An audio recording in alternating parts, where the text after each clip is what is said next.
వాళ్ళకి ఈ వేదిక మీద ఉన్నటువంటి మహనీయులందరి ముందు మాట్లాడడానికే నాకు ఒక అంత ఆలోచించాలనిపిస్తుంది. ఒక చిన్న పద్యం ఆ మధ్యకాలంలో నేను శ్యాంప్రసాద్ సార్ని కలిసినప్పుడు అడిగాను. తెలివి ఒకంత లేని ఎడ సర్వమున్ తెలిసినంచు మెలంగిది తొల్లి ఇప్పుడు ఉజ్వలమతులైన పండితుల సన్నిధి ఇంచుగ బోధశాలినే మెలంగితిని.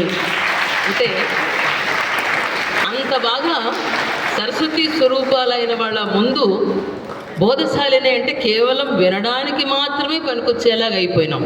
చూసారా, చదువు, సారస్వత, సాహిత్యము ఏ ఫీల్డ్లో ఉన్నా ఆ ఫీల్డ్లో ఉన్నత శిఖరాలకి అందుకోవడము, సత్సంగాన్ని కలిగి ఉండడము, మంచి మనుషుల మధ్య మంచి మనసుతో మాట్లాడడము, నిష్కల్మషంగా ఉండడము, నిగర్విగా ఉండడము, ఇలాంటి అనేక మంచి లక్షణాలతో మూర్తిభవించినటువంటి ఈ సభ ప్రాంగణం అందరికీ కూడా నవోదయ తరఫున ధన్యవాదాలు తెలియజేస్తుంది.